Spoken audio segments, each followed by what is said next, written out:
Hi, I'm Rowena. I opened my home to my family after they lost theirs, only to wake up one day and realize mine had slowly been taken from me. First, it was the money, $47,000 gone without a word. Then it was the silence, the smirks, and finally, her voice saying, "You don't need this house. I do." What kind of sister does that? Have you ever felt like you were being pushed out of your own life by the people you love most? Let me know in the comments. The line I didn't know was already crossed. The morning sunlight filtered through the stained glass window, casting fractured patterns onto the hardwood floor. I watched it spill across the coffee pot as it hissed to life. Automatic, routine. There was something oddly theatrical about the light that morning, like it was trying to beautify a place that no longer felt mine. I stirred in silence, hand wrapped around the same mug I'd used for years. The one that said, "Home is where the warmth is." It had a chip on the handle now, the kind of damage no one else noticed but me. I took it as a metaphor. Things can still function, still look whole, even when they're cracked. Delilah didn't speak when she walked in. She just opened the fridge like she owned it, like she'd always lived here. She grabbed the oat milk, poured it into her glass, and left the door hanging open. I closed it behind her without a word. Later, alone at my desk, I opened my banking app. It wasn't even a suspicion. I just finished paying the utility bill and figured I'd check balances before grocery shopping. But the numbers didn't line up. One withdrawal, then another, each small, calculated. $3,200 here, $1,750 there.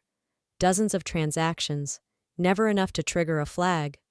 Altogether, they added up to $47,000. I stared at the screen, my breath still. Not panicked, just frozen. A feeling like stepping into cold water and not knowing how deep it goes. I didn't cry, I didn't curse, I just took a screenshot. "You always were too generous," she once told me. "You make it easy to take." At the time, it sounded like a joke, a compliment maybe. Now it sounded like a preface. By noon, the kitchen was full. My parents had returned from the store, grocery bags rustling as they debated over dinner plans. Delilah sat on the counter, feet dangling like a teenager. She was sipping something fizzy from a mason jar. I walked in slowly, holding the silence like a glass of water that might spill. "Someone's been pulling from my account," I said, voice even. "Almost 50 grand is missing." The room didn't fall silent, not really, but the air shifted. Dad didn't look up. Mom blinked twice, busied herself with unpacking a bag of apples. Delilah met my eyes, unflinching. "You don't need that kind of money just sitting there." It wasn't a question. It wasn't guilt. It was fact. I stared at her. "That wasn't your decision to make. You live in this house, rent-free, you work from home, you have no kids, no debt. I needed help. We all did." "This house," I began, trying to hold my voice steady, "is mine." She shrugged, sipping again. "You don't need this house. I do." It landed like a slap I saw coming. And still, somehow it hit. I looked to my mother. She was folding a reusable bag like her life depended on it. My father exhaled through his nose. Delilah set her jar down. "You always thought you deserved everything just because you did everything right." There was no screaming, no dishes flung or fists slammed. Just me, staring at the dining room table. Once mine, now recentered around her coffee mug and their silence. "Got it," I said, and walked out. My room felt colder that night. Or maybe I just let myself feel it. I stood at the threshold, hand hovering over the light switch. I didn't turn it on. I didn't want to see what they might have touched. I opened my laptop and created a new folder. Contingency. Inside it, I saved every screenshot, every email, every scanned receipt. Not for revenge, for reality. I opened my safe and took out the deed to the house. My name printed in clean serif font. Not theirs, mine. I held it for a moment, folded it once, slipped it into a folder marked Originals. "Not yet," I whispered, "but soon." The signs I chose not to see. The notification buzzed across my phone screen just after 6 a.m. A login from an unfamiliar device. Location, my own house. I froze mid-sip, the coffee suddenly bitter on my tongue. I tapped the alert, expecting maybe a glitch or a delayed sync from my tablet. But it wasn't my tablet. It wasn't mine at all. I remembered Delilah, weeks ago, asking if she could check her email on my laptop. "Just 1 minute," she'd said, already reaching for it. I let her, because I always did. I closed the alert, placed my phone down gently on the countertop, and stared out the kitchen window. It was still dark outside, but a neighbor's porch light flickered on. Inside my own home, something had already been turned off. By late morning, I'd returned a few emails, reviewed one client draft, and was ready to archive some contracts. That's when the voicemail came in, a client I'd worked with for 5 years. His voice, always confident, now laced with cautious concern. "Hey, Rowena, I hope you're all right. Your sister reached out. Mentioned you've been a little off lately. Nothing urgent, just checking in. Call me when you can." My hand tightened around the mouse. I clicked into my inbox. Half a dozen forwarded messages sat there, all rerouted to an address I didn't recognize. I opened my sent folder, drafts I never typed, replies I didn't send, language that sounded like me, polite, professional, but wasn't me. Not at all. I started printing, page after page, email headers, IP logs, timestamps. My hands moved without my head. Some part of me had known, maybe not the shape of the betrayal, but the shadow of it. Later, I sat by the window, watching 2 squirrels chase each other along the fence line. Their world, simple and unbothered. Mine, unraveling. She always got to be the mess. I always had to be the one cleaning. Even as children, when she smashed the family vase while playing dress-up, I was the one grounded. "She's fragile," my mother would whisper. "You're older. You know better." Even after her divorce, I loaned her nearly 10 grand. No contract, no condition. "It's just for now," she had said, hugging me like a sister should. But now had become a habit. I walked to my desk, opened a new folder, and named it Proof. Screenshots, copies, voicemails transcribed. I moved them all onto a USB drive and labeled it with a red sticker. Then I made a second copy and drove to the bank, placing it into my safe deposit box. Nothing about my expression changed until I got back to the car. A single tear slipped down my cheek.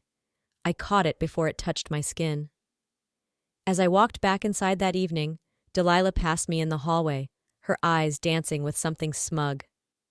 "You're working too much," she said, almost sing-song. "Maybe take a break." I didn't pause.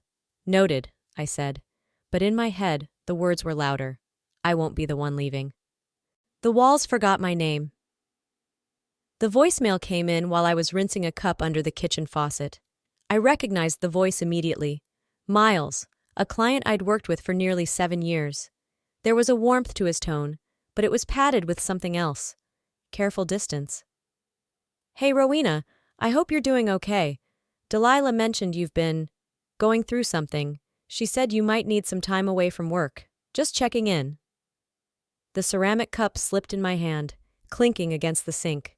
Not enough to break, just enough to remind me I was holding something fragile. I replayed the message twice before deleting it. My face didn't move. I just stood there, my hands still wet, watching the water spiral down the drain.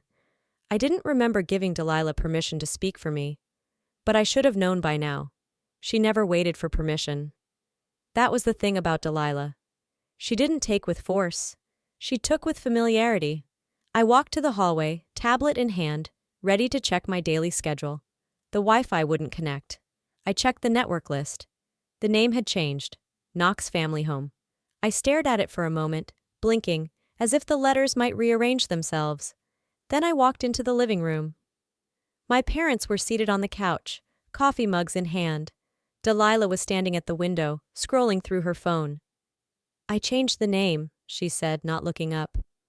"Mom wanted something that reflected everyone. It's more inclusive, don't you think?"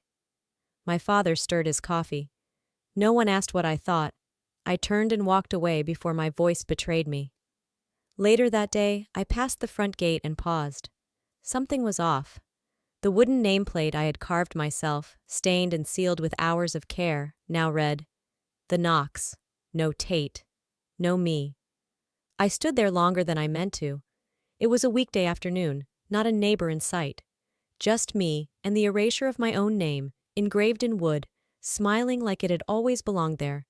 I took out my phone, snapped a photo, printed it the moment I stepped inside, slipped it into a manila folder labeled Exhibits Environmental, because if I was going to be written out of this story, I was going to keep the receipts.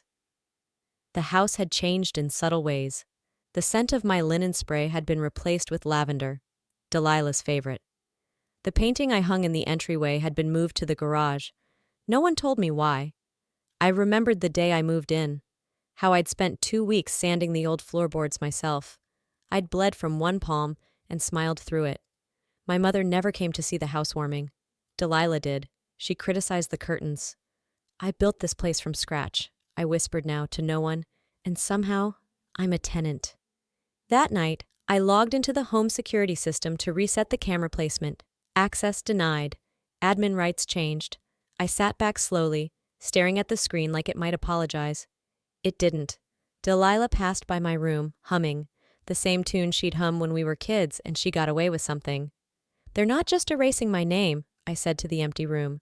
"They're rewriting the locks." The kindness they weaponized. The mirror greeted me with a message I hadn't written. A pink sticky note, stuck slightly askew above the sink. "You've been working too hard. Maybe rest a while. D." The handwriting was soft, deliberate, the kind that pretends to care, even as it claims space.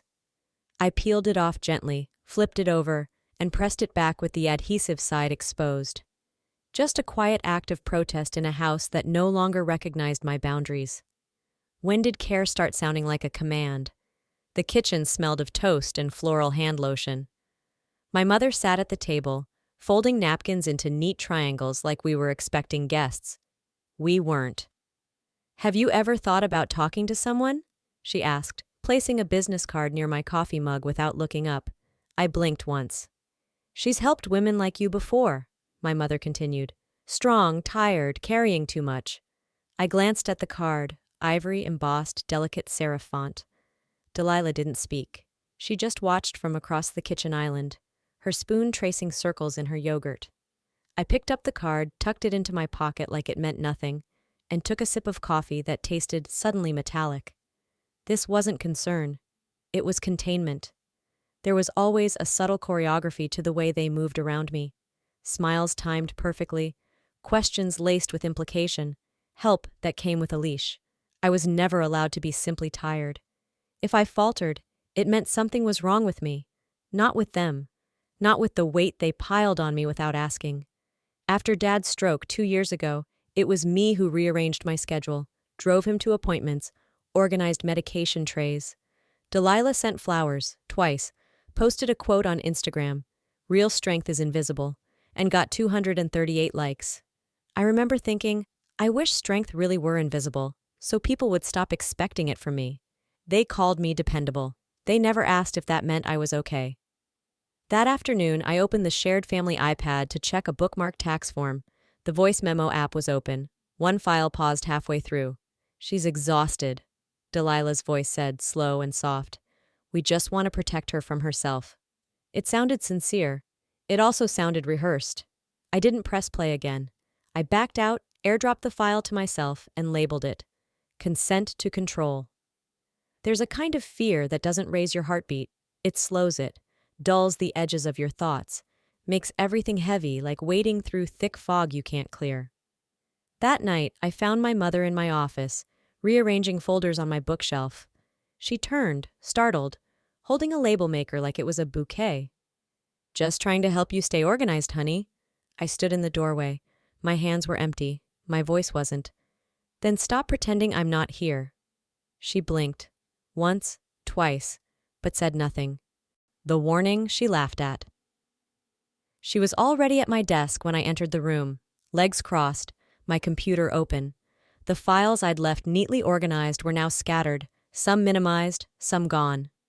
Delilah didn't flinch. She looked up with a smile too clean to be real. "I was just organizing things for you," she said, as if she lived here, as if this desk, this room, this life belonged to her now. I didn't raise my voice. I didn't sigh. "Step away from my desk," I said, every syllable flat as granite. She didn't move right away, just stared, calculating. Then, slow and deliberate, She stood up and brushed invisible lint from her jeans. "Touchy," she muttered as she walked out. That night I tried to log in. First, my computer asked for a password, not the usual one. Then it prompted security questions I didn't set. I reached for my phone, tried logging into my work email. Undeliverable. I opened another browser, checked my domain status. Pending verification. I texted my assistant. "Are you still getting my emails?" Her response. "Delilah said you were taking time off. Is everything okay?" I sat back in my chair, not stunned anymore. Just quiet. They weren't just pushing me out, they were scrubbing me out. I opened a new tab. Cloud backups, external drives, recovered folders. I began downloading everything. Client lists, tax files, contracts, project blueprints. I backed them up to 3 different places. No emotion, just necessity. A week ago, I warned her. "If you touch my business," I'd said over dinner, "I'll shut everything down." She laughed. "You won't. You don't want to make things uncomfortable." The way she said uncomfortable, like it was a currency, like keeping peace had always been my unpaid job. I remembered 3rd grade, my science fair project. A volcano I'd built from scratch. Paper mache, food coloring, the whole thing. The morning of the presentation, it was in pieces, shattered. And no one believed me when I said Delilah had knocked it over. "She wouldn't do that," my mother had whispered. "She would. She did. And now she was doing it again." This time, I wasn't going to sweep up the mess. The next morning, I printed screenshots, account logs, email headers. I forwarded everything to Maya, a lawyer I'd gone to school with who now specialized in digital fraud. "I need eyes on this," I wrote, "and I need it documented by someone other than me." I didn't say why, she didn't ask. Before I left for the bank, I wrote a note on a yellow sticky pad and left it on the center of my desk. "Thanks for your help. I'm just getting started." I drove in silence, the kind that wasn't peaceful, but precise. That evening, I pulled down the fireproof lockbox from my storage closet. It hadn't been touched in years. Inside, it still smelled faintly of cedar and ink. I placed the USB drive inside, closed the lid, and turned the dial until it clicked shut. "She laughed at my warning," I said out loud. "She won't laugh at what comes next." The signature that wasn't mine. It came in a stack of unmarked mail, bills, flyers, and a manila envelope with Delilah's name on it. The handwriting was rushed, courier style. I wouldn't have touched it if the mailman hadn't handed it to me directly, saying, "For your sister." I set it aside on the hallway table, but something about the thickness of it, the way it didn't quite lie flat, made me turn back. I opened it. Inside was a neatly printed packet labeled Ownership Transfer Agreement. The title sat centered and bold on the front page. My name was on the line marked Previous Owner. Below it, a signature. Mine, but I never signed it. My lungs paused, refusing to release the breath they were holding. I flipped to the next page, heart stuttering at each click of the paper. It wasn't forged, it was replicated. Same pen pressure. Same angle on the loop of my R. Same hesitant curl on the last letter of my surname. Delilah hadn't imitated me. She'd copied me. I brought the document to my office, pulled open my drawer, and laid it side by side with the original deed from my safe. My version had a faint coffee stain in the corner, a smudge from the time I'd signed it on the kitchen counter half asleep. Hers? Clean? Too clean. I checked the metadata. Date created, 2 months ago. Right around the time the Wi-Fi name changed. Right around the time my name disappeared from the mailbox. I called the bank. After 10 minutes of security verification and 4 transfers, the voice on the other end said, "Ma'am, I'm showing the title under reassessment. There's a note that the ownership is in dispute." Dispute? The house I paid off. The one my uncle left me. The one I fixed, restored, protected. Now labeled Knox Estate pending reassessment. She didn't just steal my name, she was selling it back to me. I opened the kitchen drawer and pulled out the old corkboard we kept for community notices. Among expired coupons and dry cleaning tickets, I found it, Mr. Lowell's business card. He was at that barbecue last summer, the one where Delilah brought that pecan pie she bought at the store but claimed to make from scratch. He'd smiled too long when Delilah laughed too loud. I should have known then. I Googled him. 2 quiet disciplinary hearings. both sealed under administrative review. I read between the lines. Of course she picked him. The next morning, I drove to his office, folder in hand. I didn't make an appointment. I didn't need one. He welcomed me in, overly polite. I let him talk first. "I believe you're here to confirm the terms of your agreement with Miss Knox," he said, gesturing to a seat. I stayed standing. "I'd like to clarify something," I said. "How does one witness a signature that never happened?" He blinked. I dropped the folder onto his desk, original deed, scanned timestamp files, notarized letters from Harlan's attorney, and a typed letter addressed to the state licensing board. His eyes moved faster than his lips. "I assumed—" "That's your first mistake," I interrupted. "You assumed I'd be quiet." I leaned in slightly. "You're one signature away from disbarment. If this reaches court, and it will, you will be part of the story. And not the part that gets sympathy." He didn't respond, just stared at the papers like they might rearrange themselves into something less damning. I turned and walked out. That evening, Delilah strolled into the kitchen humming. She opened the fridge like it was any other night, like she hadn't rewritten a life that wasn't hers. I didn't speak. I simply placed the copy of the fake deed on the counter. She glanced at it, unbothered. "You're playing checkers," I said, voice steady, "in a chess game." Then I smiled. "And I just captured your queen." The fight they didn't see coming. The envelope was already on the kitchen counter when I got home.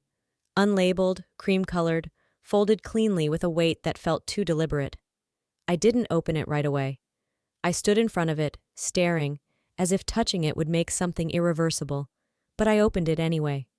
The first page said, "Petition for conservatorship, filed by Delilah Knox, citing psychological decline, erratic behavior, and impaired judgment." Me. I held the paper until my knuckles went pale. I don't remember sitting down. I only remember reading those words again. Again. Again. The words didn't blur. They sharpened. They didn't just want my home, or my name, or my bank account. They wanted my sanity. I walked into the living room. Delilah looked up from her tablet like she hadn't just tried to erase my autonomy. My mother was already crying softly, like mourning something still alive. "This isn't what you think," Delilah said, voice soothing. "It's not a betrayal. It's protection." I blinked. "You've been distant, forgetful, overwhelmed. Everyone sees it. This is just a pause button for your safety." My mother reached for my hand. "You've been so tired lately, sweetheart. Just rest. Let us take care of you." And my father, silent again, just kept reading the paper in front of him, like the world didn't just shift. I listened. I didn't speak. Then I stood up, and I left the room. I didn't slam the door. I didn't say a word. But something broke behind my ribs, and this time I didn't try to hold it together. The next morning, I was in my lawyer's office before they'd finished their first coffee. I handed Maya every file I had: the forged deed, the fake login history, the financial records, the recorded voicemail from Delilah, the metadata from Mr. Lowell's document. "If they want to bring court into this," I said, "then let's make it a courtroom." We sat in silence for a moment. Maya nodded slowly, professionally, but I saw something shift in her expression. She believed me. Not because I was emotional, but because the evidence made emotion irrelevant. I changed every password that morning. Bank access, email, file storage. I called my accountant and froze all assets. I had the locks on my office changed, the door frame reinforced. I wasn't hiding anymore. I was preparing. That night, the house felt quiet in a different way, not fragile, but waiting. Dinner was already on the table when I walked in. Delilah, my mother, my father. As if nothing had changed. As if they hadn't just tried to legally declare me unfit to run my own life. I walked to the center of the dining room. No words, no drama. Just a single manila envelope in my hand. I placed it on the table between the mashed potatoes and the butter dish. No one moved. "You tried to take my name," I said softly. "You don't get to keep your silence." Then I turned around, and I left the room, this time for good. The letter that broke the cycle. The attic groaned beneath my steps, wooden beams creaking with the weight of things long buried. I held the flashlight tight. its narrow beam cutting through dust that glittered in the stale air like old secrets. Behind a stack of boxes marked with my parents' faded handwriting, I found it. A trunk with a brass latch and Harlan's initials carved into the corner. It smelled like cedar and ink, like stories never told. I opened it slowly. Wrapped in newspaper from a decade ago, brittle and yellowed, was a thick envelope sealed with wax. My name, written in my uncle's familiar slant across the front. Inside, the original deed to the house. Not a copy, the real one. And beneath it, a letter written in his dense looping script. If you're reading this, then they've shown you who they really are. I sat on the attic floor and read every line. He warned me about Delilah. She is many things, but selfless isn't one of them. She will ask with charm, then take without guilt. About my parents. They will choose peace over truth, and silence over your side. And about me. You were always the one who built, not begged. He left instructions, where the notarized copies were hidden, the name of his lawyer, the bank vault code. I knew every word was written with care, not to give me power, but to remind me I already had it. I didn't cry, I didn't speak. I just held the letter like it could steady me in a storm. By sunrise, I was knocking on Silas's apartment door. He opened it in sweatpants, eyes still half asleep, but said nothing when I handed him the sealed envelope. If anything happens, I told him, you take this to the press, or a lawyer, your call. He nodded once, no questions. You always knew the difference between family and loyalty, I added. He smiled faintly. Still do. Driving home, I thought about the Christmas when Delilah had broken my snow globe and blamed it on the neighbor's kid. Silas had spoken up. She did it, he said, eyes full of defiance. He got grounded. I got silence. Some patterns take decades to break. Others take a single letter. Back home, I placed copies of Harlan's documents into a fireproof box, locked it, and placed it behind the bookshelf in my office. Another copy went into an envelope I dropped in the mailbox for Harlan's lawyer. Then I sat by the window, sipping coffee that had gone cold. Outside, a bird landed on the porch railing, looked around, and flew off again. This isn't about winning anymore, I whispered. It's about ending what should have never started. At dusk, a knock at the door. Delilah stood there holding a mug. Like nothing had happened. Like court filings and forged deeds and stolen accounts were just a misunderstanding over dinner. I let her talk. 60 seconds. That was all. She started with a soft laugh, tried to soften the air with a compliment about the garden. Then came the sentence. I think we should talk like sisters. I placed Harlan's letter on the table.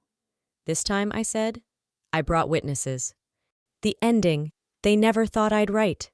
The house looked smaller from the outside, maybe because the furniture was gone, or maybe because the hold it had on me wasn't there anymore. I stood at the edge of the driveway as the movers loaded the last box into the truck. They didn't speak much, just nodded when I signed the papers. It was a clean goodbye. No shouting, no tears. The curtains fluttered as the wind picked up, and for a second, I almost imagined they were waving. Closure isn't silence, it's choosing which door not to reopen. The court documents were clear. The house was mine. The business was mine. The name was never theirs to use. Delilah sat through every hearing with her arms crossed and lips pursed. She didn't cry. She didn't even look at me. Later that night, I got a text. I didn't think you'd actually fight back. I stared at it for a full minute before deleting it. I never answered. Some things don't deserve a reply. Some things aren't worth salvaging. I signed the lease on my new apartment a week later. It wasn't fancy. Just 2 bedrooms and a wall of windows that let in more light than I thought I could handle. I picked every piece of furniture myself, all secondhand, all mine. There were no inherited frames, no borrowed mugs, no shadows cast by anyone else's expectations. On my first night there, I opened a fresh journal and wrote one line. Beginning, not escape. Then I named my new plant Greg, because it felt like something Uncle Harlan would have found quietly amusing. It took time to sleep through the night.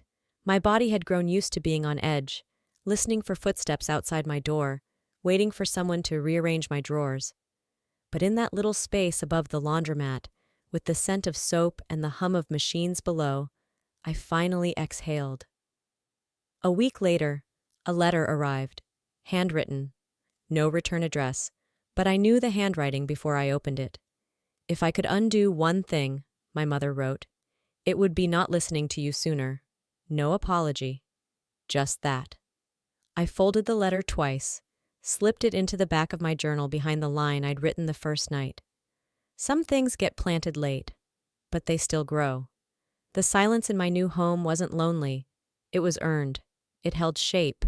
It answered to no one. I didn't win because she lost. I won because I remembered who I was before they convinced me I wasn't enough. I used to think justice meant someone else losing. Now I know. It means choosing peace, even when the war is still echoing. She tried to write my ending. I wrote a better one. She closes the journal and whispers, "This house wasn't my ending. It was just where I decided to begin." Sometimes survival isn't about fighting louder. It's about standing still until the noise around you crumbles on its own. I thought my story was about being robbed of a home, a name, a family, but what I lost was never mine to keep if I had to bleed to hold it. What I gained, self-respect, clarity, peace, was worth far more. So if you're watching this and you feel like you're losing everything, remember, you might just be shedding what was never meant for your healing. You don't have to scream to be heard. You just have to speak the truth. Once clearly, and with your whole chest. Now I'd love to hear from you. Have you ever felt erased in your own life? What did you do or wish you had done differently? If this story touched something inside you, drop a 1 in the comments or let me know where you're watching from. If it didn't land for you, that's okay too. Tell me why. I want to listen. And hey, if you found value in this, don't forget to hit that subscribe button. Stick around. The next story might just be yours.